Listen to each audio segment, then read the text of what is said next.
The other day I was shooting this gun and it started to get worse and worse. I had a couple failures to fire, and what the problem ended up being was a firing pin, because I showed a lot of people how to shoot with this gun here that have never shot a firearm before. So I let them dry fire this gun a lot, which is not good for most 22 long rifle guns, especially this one. And you can't see on the camera here, but I'll take a picture and put it in the video. But the firing pin actually strikes the top of the chamber here when you dry fire it.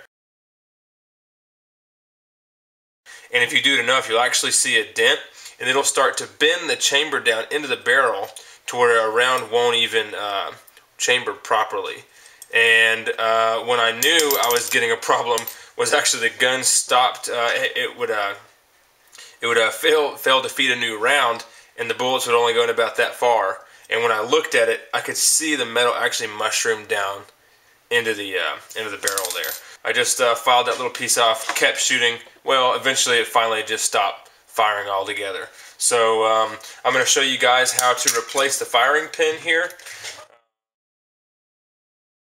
And I'll also show you the new firing pin versus the old one. So let me get a little bit closer here for you guys. Make sure that looks okay on the camera. So once you get it all stripped down, which is very easy to do, you just saw me do it on camera here, there's a very small set screw here at the back. It is your firing pin retaining plate. Let's go ahead and take that thing out.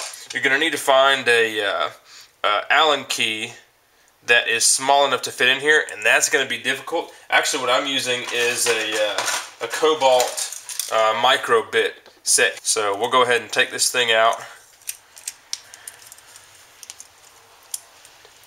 I know these are small pieces and my lighting's not very good, so just bear with me here, but you'll get it, you'll be able to figure it out pretty easy.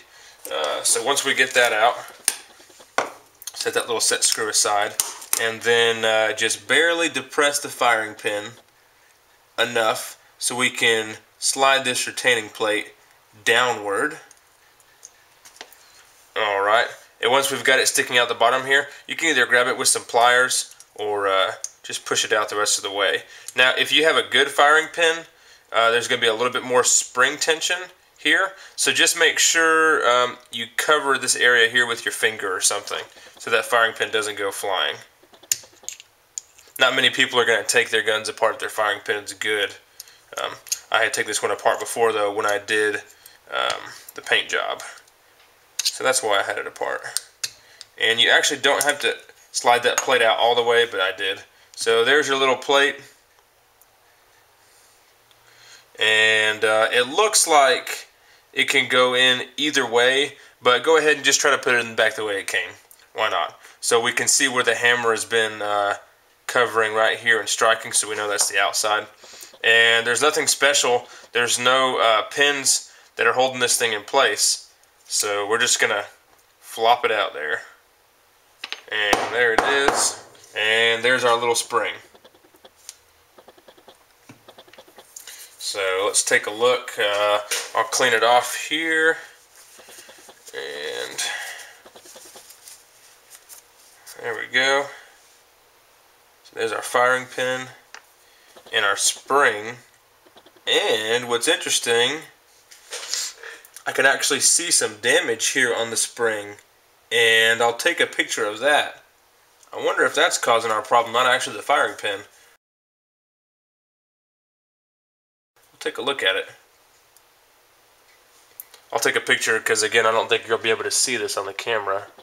But some of these coils have actually come off and got bent upwards. So let's compare our old firing pin to our new one. I'll put the part numbers down in the description. The part number for the firing pin is number 204, and for the firing pin is number 221, and that's from the Phoenix Arms website. I got these straight from the website. I think my whole order was like $10 or something really crazy cheap. That's one of the great things about them. Nothing is expensive as far as parts. So let's measure this thing. We're getting 1.635 inches in our new one. 1.643.5. So it's not as short as I thought it was going to be, but still it might be enough to keep it from firing. So we'll go ahead and swap that thing out. So we'll go ahead and take our new spring first, and we're going to slide it down in here.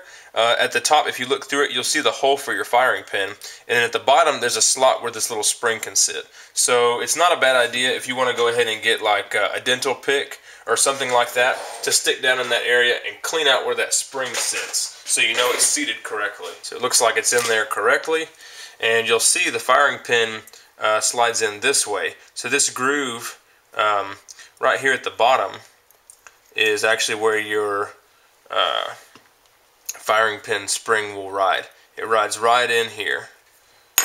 So we'll put our new firing pin in place.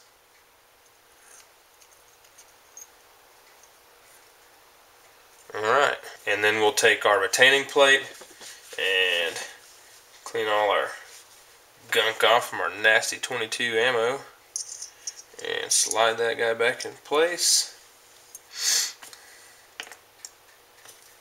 So when you get it almost up to the top, you have to depress your firing pin and then it'll click into place. And one thing to remember is this right here is a retaining screw. It doesn't put any forward pressure on this plate to keep it down.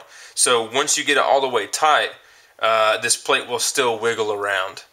Just something to think about. You really don't need to crank on it that hard.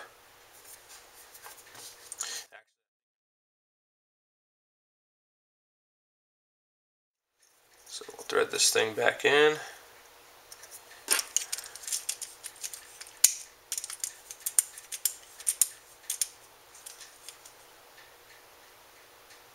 Make sure it's nice and snug. And bam, there we go. So now let's go ahead and give it a try. Let's put it back together. And I've got some 22 shells right here that I've pulled the bullets out of, just so we can test this thing here in the garage. And I'll show you the best, easiest way to put this thing back together. Put your finger on this spring here and push the slide back, lock it up with the safety there, and then you can just click the barrel into place. So that's the best way to do it. Plus then if you ever need to swap barrels out, same thing, bring it back to the rear, or actually when the gun's together, bring it back to the rear, safety on, and then you can swap these barrels out super quick. So there's that. Alright, let's try it out. Put one of these shells down in here. See how it goes. Alright. Got it fixed. Cool deal. Let's try it again.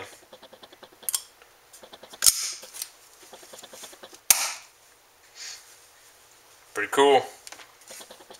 Alright. So there you go, guys. If you have any other questions, put them in the comments. If you want to know something else about this cool little pistol, let me know. I really like this thing. And this is the first big problem I've had out of it. I haven't had any issues besides little stuff that's just common problems with these regular 22 pistols. So anyway, if you got any questions, let me know. Thanks for watching.